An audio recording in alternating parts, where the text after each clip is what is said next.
Okay, so let us continue yung lecture natin sa wire ropes. So ito yung problem. The wire rope passes about a driving shape making an angle of contact of 540 degrees as shown. A counterweight of 3220 pounds is suspended from one side and the acceleration is 4 feet per second square. If the coefficient of friction is 0.1, what load may be desired may be raised without slipping on the rope. Then B, if the sheave is rubber lined and the rope is dry, what load may be raised without slipping? So letter C, neglecting the stress caused by bending about the sheave. Find the size of 6 by 19 MPS rope required for N is equal to 6 and for the load found in A. And D, compute the diameter of the sheave for indefinite life with say N is equal to 1.1 based on fatigue and based on the load found in A. So what changes could be made if in the solution to allow the use of a smaller sheave? Okay. So bali ito yung figure, no? Ayan. So dito yung ating counterweight and then yung hoist dito sa my right side. Okay, so let's go with the solution. No?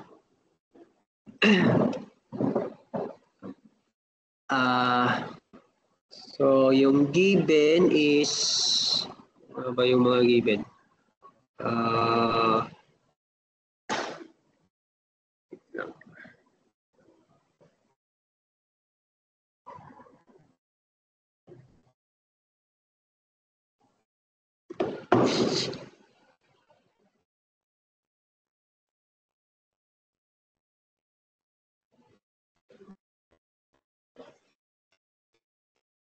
So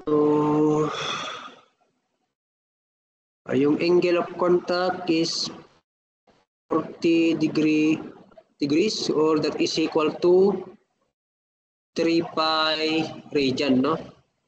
And then yung weight ng counterweight mamaya na lang dun sa drawing, no? That is 3220 pounds. Then the acceleration is equal to 4 feet second square. So for letter A, if the coefficient of friction is equal to 0.1,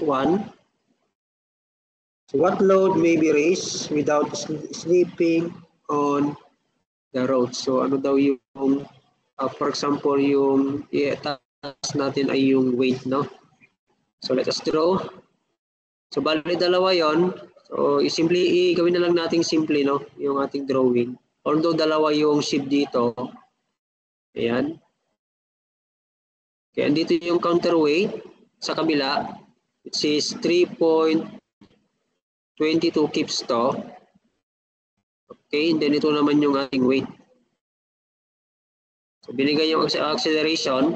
So tawagin natin ito na F1 sa may tight side and then tawagin natin ito na F2 sa may loose side. So kung babalikan natin yung formula, F1 over F2 equal to E raised to F theta. So yan, tsaka to, okay na yan. How about yung F1 tsaka F2? Unahin na lang muna natin yung F2, no? Ito yung ating counterweight. This is 3.22 kips and then ito yung ating F2. So yung acceleration pala, ayan given, ang mangyayari yung load natin dito or yung weight itataas. So ibig sabihin itong counterweight naman natin ay bababa, no? Pababa. So, pababa to, yung F2 natin pababa, yung F1 or yung counterweight natin dito pababa, then yung load natin dito ay tataas. So, kung i-include natin yung reverse effective force, ang magiging direction niya ay ganyan. Okay? Yan. This also equal to weight over G times the acceleration. Yan. Weight ito ng counterweight, no? Weight ng counterweight. Yan. Okay? So, lahat ng forces na pataas ay equal dun sa pababa. Yung forces natin na pataas ay, bakit pataas to? Pababa. Baliktad yung direction, no? At ano dapat to? Pataas dapat to. So, pataas. F2 plus REF is equal to weight ng counterweight over G times acceleration. Ay, mali. Pababa pala. This is 3.22. So F2 equals 3.22 less weight ng counterweight 3.22 over 32.2 times 4, no? So kung i-compute natin to, lang.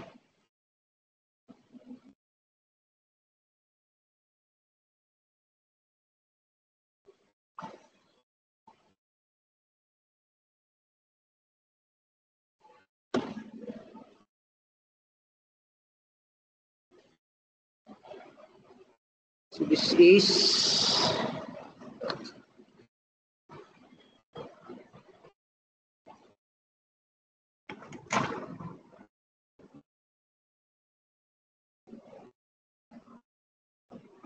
2.82 kips, no? 2.82 kips. So, okay na yung ating F2. So, yung F1 naman, kung drawing natin yung, ito yung load, W. Then ito yung F1. So, sabi natin, pataas kanina to. So, yung reverse effective force is pababa, no? Okay, so F1 is equal to weight ng load plus the reverse effective force, which is weight ng load over G times the acceleration. That is, mag-plus siya, WL times 1 plus 4.44 over 32.2.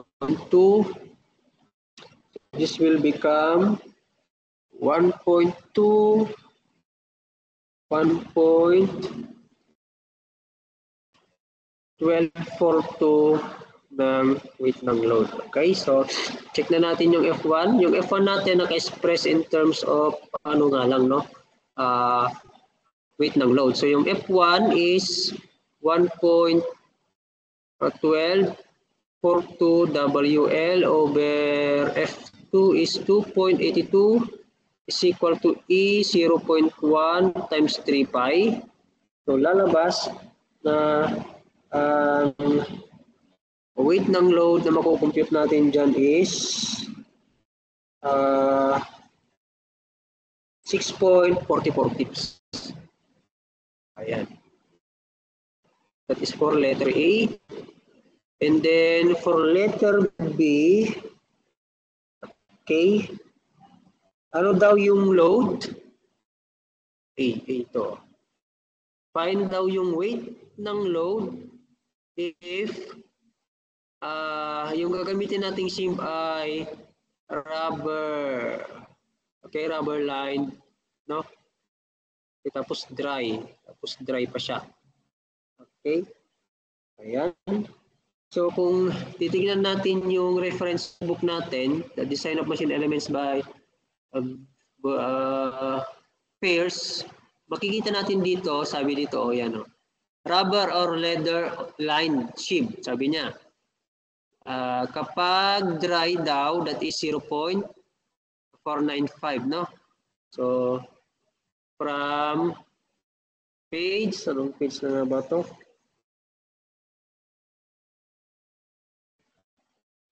Page 477. Ayan. Yung coefficient of friction is 0.495. So, balik tayo dun sa F1 over F2.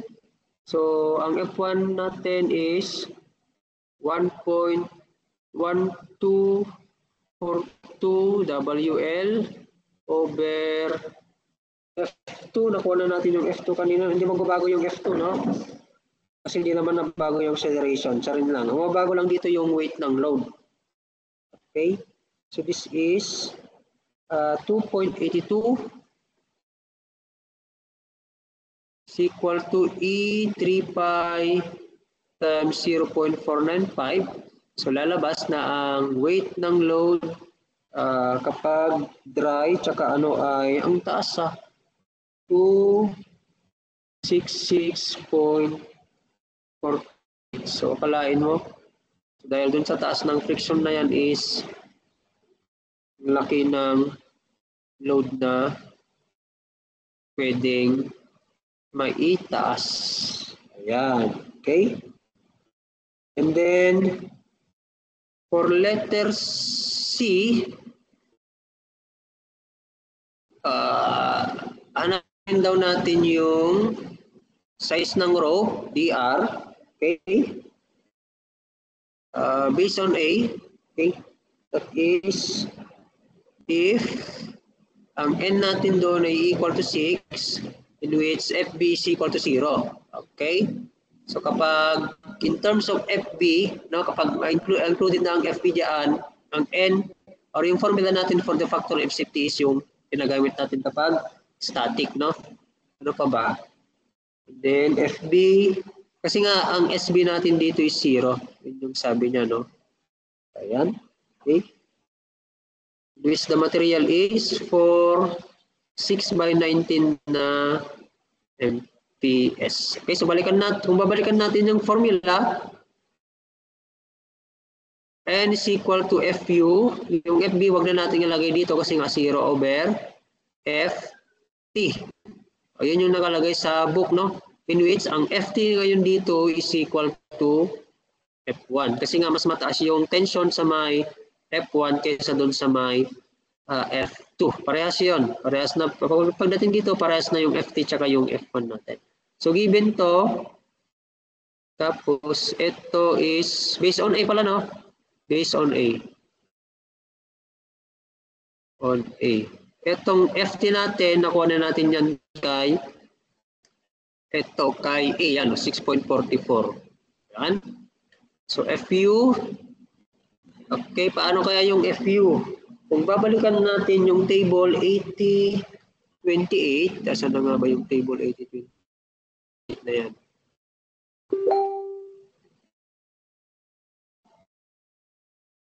Table 8028, saan yan?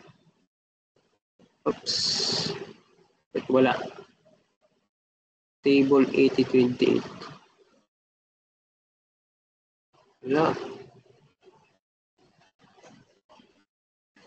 Wait lang.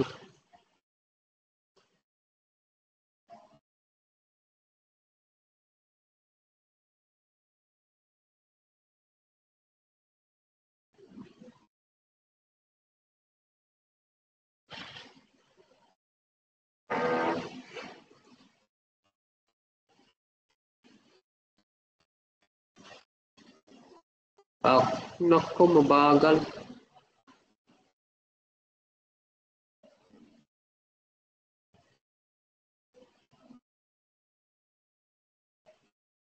Okay, so ito na yon. So for 6/19, ito yung 6/19 natin. Okay. I-base natin yung makukuha nating FU sa nasa table. Okay, so balik tayo doon sa ating ito. So N, so FU is equal to N 6 times FT 6.44. Okay, so that is equal to uh,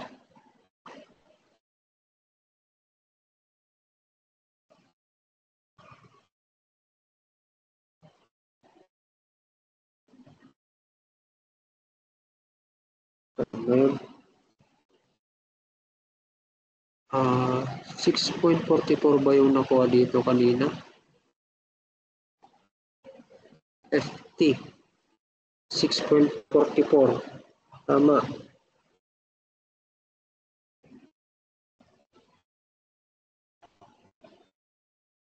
Hindi. Yung F1 pala natin is 1 point, ano na yun? 1242 times weight ng load, which is 6.44, no? Okay. Ayan. And then, so yung ito is magiging 43.44 kips, no? Now, kung i-convert natin ito into tons, divide lang natin ito ng 2, magiging 21.72 tons. Bakit tons? Yung unit na kailangan natin. Kasi yun yung unit doon sa ating table, 8028, ito. So, 6/19 na MPS, hanapin natin yung mas mataas kay 21.72. Ito siya. Ito, 24.3. Ayan. 24.3, and then ang magiging size niya ay, ayun, 7/8. Okay? So, 7/8. Therefore, sulat na lang natin dito, from table 8028, anong page ulit ito? This is page 605.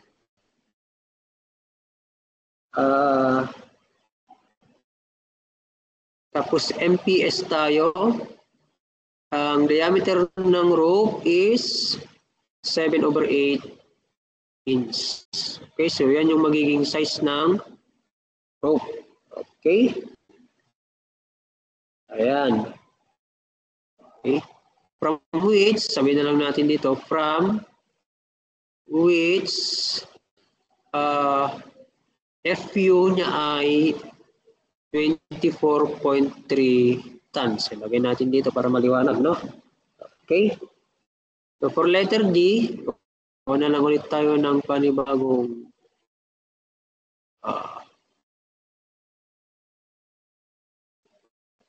ano ba?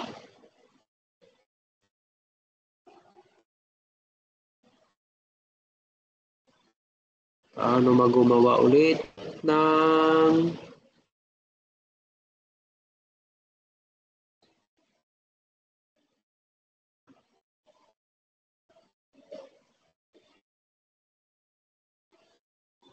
panibagong delete ko na lang. Then open.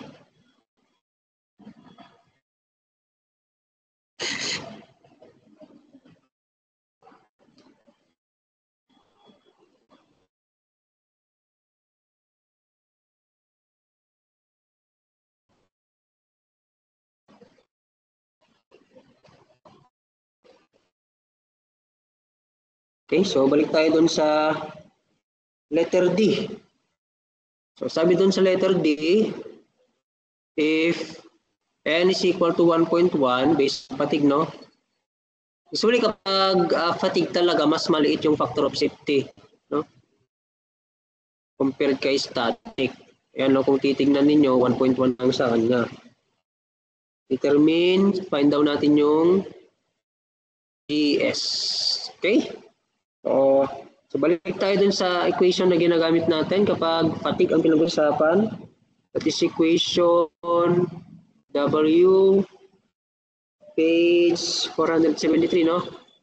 Ayan, ano ba yung equation na yon? That is dr ds is equal to twice n ft over p, and then su, and then su. Okay? So yan. From ano to, from A to yung load doon sa A. Okay? And then ito, nakuha na natin to eh. Tapos ito yung hinahanap. Given to, ito meron na tayo, yung SU na lang. Okay? MPS, balikan natin yung figure, yung page, ito.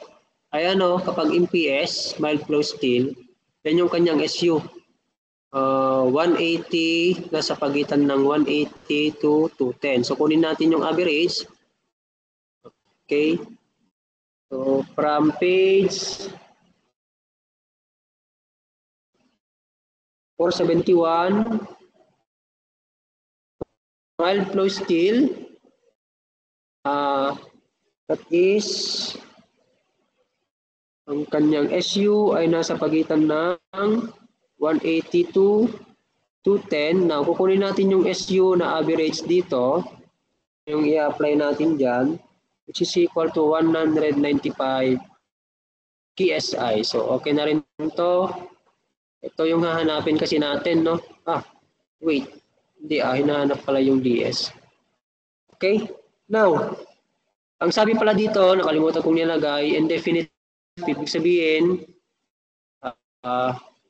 indefinite, unlimited yung kanyang serbisyo. So kahit ilang cycles or ilang paulit-ulit na tataas bababa yung load, is hindi siya masisira agad-agad. Okay? So,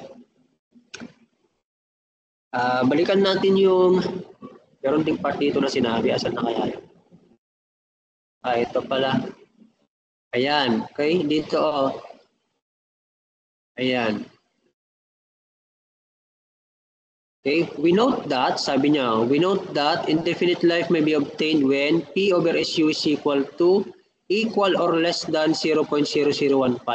Okay? Ayan. Balik tayo doon. Yung figure, balik tayo doon sa figure. Ayan. So 6 by 19, no?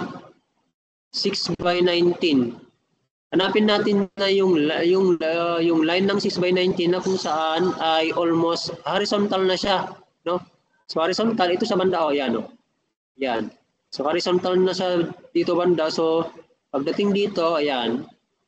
Dito magiging indefinite na yung kanyang number of bends. Okay, kung dudugtong natin yan, ayan. Dudugtong natin straight na yan, no? Okay? So and then check natin going horizontal. So, dito banda. Ito yung kalahati. Mga nasa 0.0013, no? Yung P over SU niya. Okay, so which is less than the ano naman, 0.0015, yun yung sabi. Okay? Ayan. So, from figure 17.30, same page ata, ano? Page 473,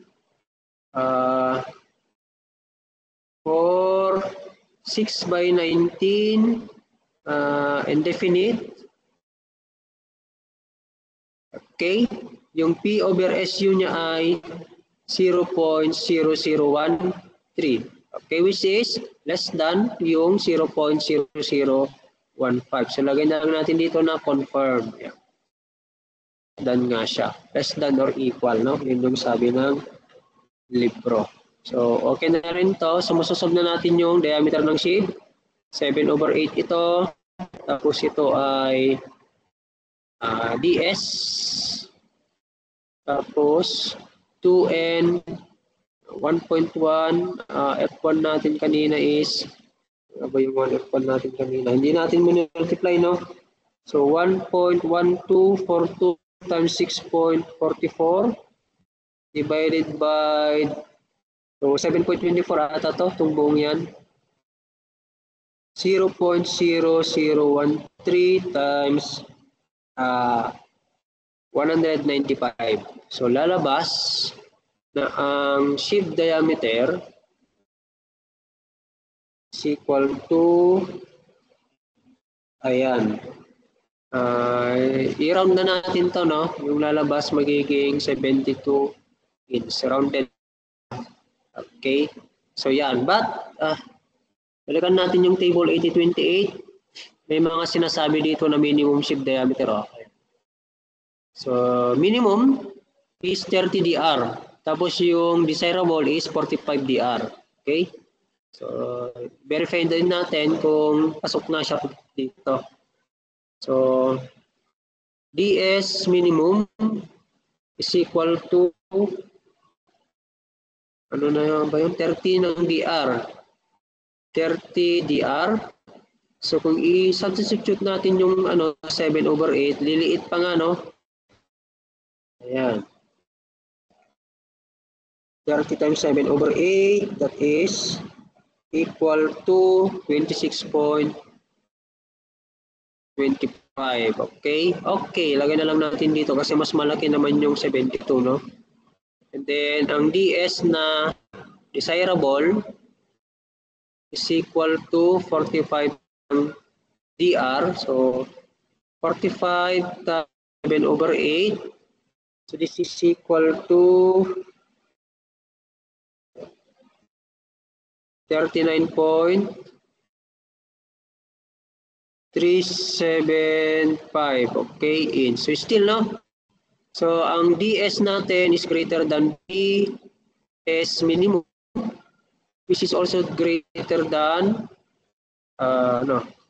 this is also greater than DS na desirable. Okay, so ibig sabihin niyan, okay talaga siya. No? Yung nakuha na 72 inch. Yan. Now, meron yung sabi yung problem to allow daw, ang sagutan natin yung tanong kanina. Ito, what changes could be made if the solution to allow the use of a smaller sheave, no? Ano ba ang gagawin natin? So to allow smaller sheave, ang gagawin natin, use sabay na lang natin 6/37 kasi extra flexible to, no? So kapag extra flexible, mas maliit yung flexible. Mas maliit yung pwede mong magamit na tawag dito? Sheave. Kaya nga lang, yung load na kaya niyang i-carry ay mas maliit din. Okay? Anyway, marami namang paraan para maano yan. Okay, so that's all for problem number 2. So, good luck sa inyong quiz.